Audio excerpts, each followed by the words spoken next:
Hey,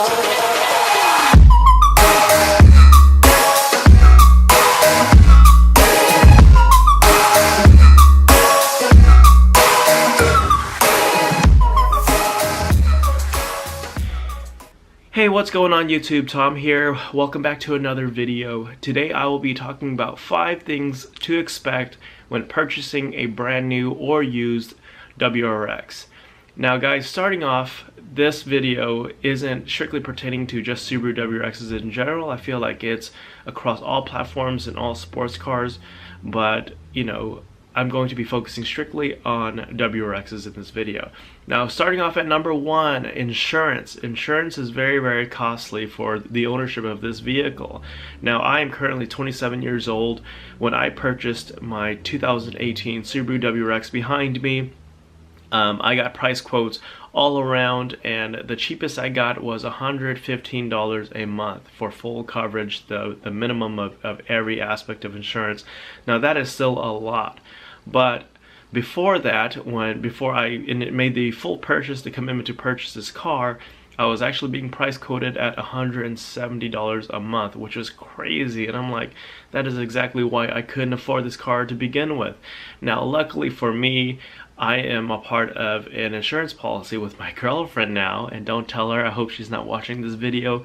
But if you are a part of a family insurance plan, or you are with a significant other, especially a female, it'll greatly reduce your monthly payment for insurance. And so especially here in California, it is crazy how expensive insurance is here. And so luckily, having my girlfriend a part of our policy together, I'm actually only making $94 a month payment, which is awesome because it is such a breather knowing that my insurance rate is definitely a lot lower than what I expected it to be. Because if it was at $170, I would not have purchased my vehicle. Now, number 2, attention, guys. Attention is all you get from ownership of a WRX, especially one of the brand new ones. I have mine in World Rally Blue. You get attention both from people and from cops, so it is good and bad, guys. So the good is, you know, people flag you down, they wave at you, they give you the peace sign. You know, it is nice. It's a good reassuring feeling knowing that, hey, this is my car, and people are acknowledging me for my beautiful car. Like, this is an extension of who I am, and this is part of me and my hobbies, and I really, really love the car. And it's just nice, you know, it's like a pat on the back. But however, the downside, guys, from people is you can potentially have haters. You have people who are jealous, and they may key up and scratch your car. They may park next to you and ding your car. And of course, cops. Cops is always on the lookout for our WRXs, because this is the highest ticketed vehicle here currently in the United States, and it is not fun. So luckily for me, I am bone stock. I have no indicator of anything that they can potentially pull me over for, like, you know, lowering my car, loud exhaust, and the whatnot. So luckily for me, I haven't experienced any encounters with cops yet, but the attention is real, guys. It is kind of crazy how much attention you get from the ownership experience of owning a WRX. Number 3, guys, is modification, or what we like to call it in the car enthusiast world, the mod bug. So since owning this car for almost a month now, there's a thing called a mod bug. You get bitten by the mod bug and you want to modify this car as much as possible. So this car is not cheap, it is expensive, but you know, alongside of that, you want to customize the car yourself. You want to change the rims out, you want to change the interior, the exterior, you want to do horsepower upgrade, you want to buy yourself an access port. It is real. In the month that I've owned this vehicle, I've kind of thought about, like, hey, I do want to make my car a little bit faster. I do want to fix this rev hang issue that it has. Hey, I want to buy this, I want to buy that for it. I want to make this car a little more personalized, where it belongs to me. It is who I am, it's part of me, and it's my reflection. Something like that. So it is real, guys, and it is costly. So remember, the golden rule when it comes to modifying your vehicle is you pay to play. especially when it comes to performance. So for me, I don't have the money and the funds to play. I don't want to tinker with a car. I'd rather ride out the warranty. I'd rather be protected under warranty, because it took me 3 long years to get my Subaru WRX. So I don't want to risk anything, and I'm actually perfectly fine with the way the vehicle is currently. Number 4, I briefly mentioned it earlier, but parking. Parking is a big issue with the ownership experience of a Subaru WRX, guys.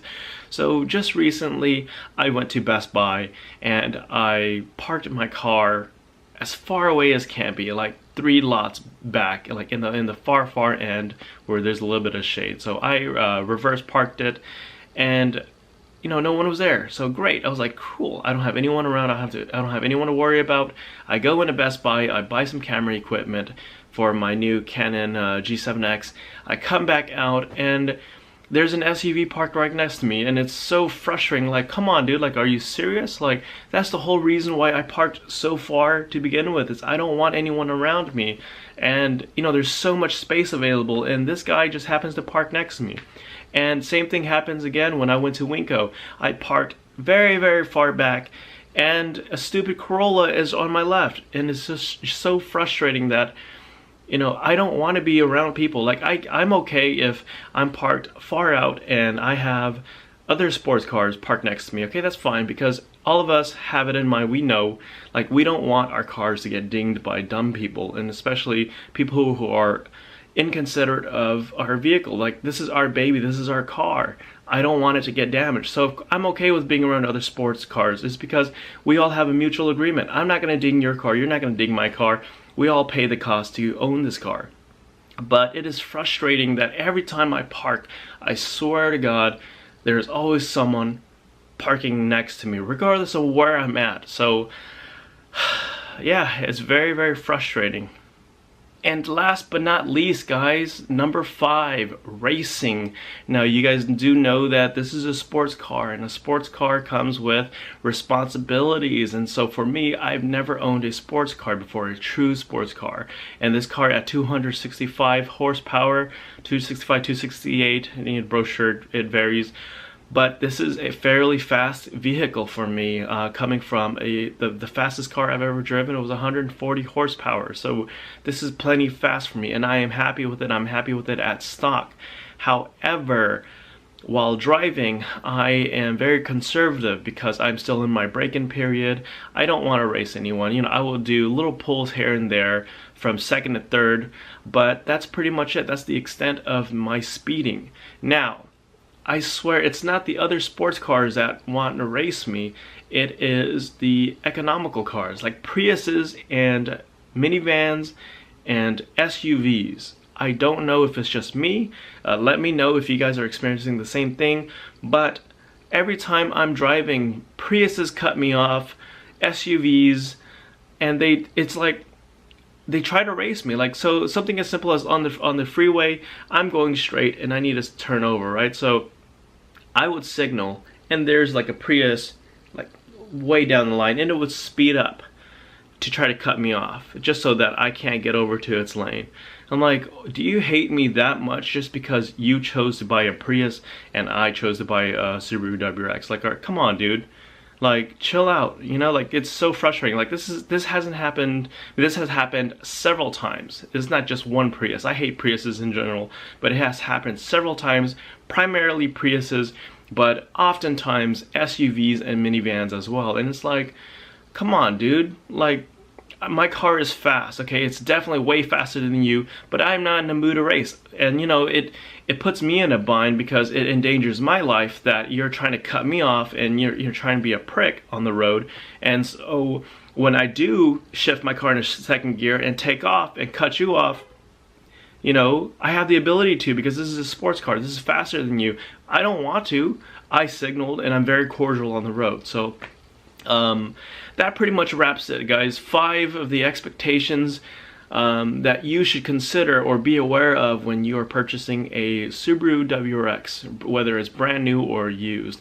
And to be honest, guys, the paranoia is real. Like, the ownership of this car, like, one word to sum it up is paranoia. Paranoia left, paranoia right, paranoia all over. So I hope you guys like this video.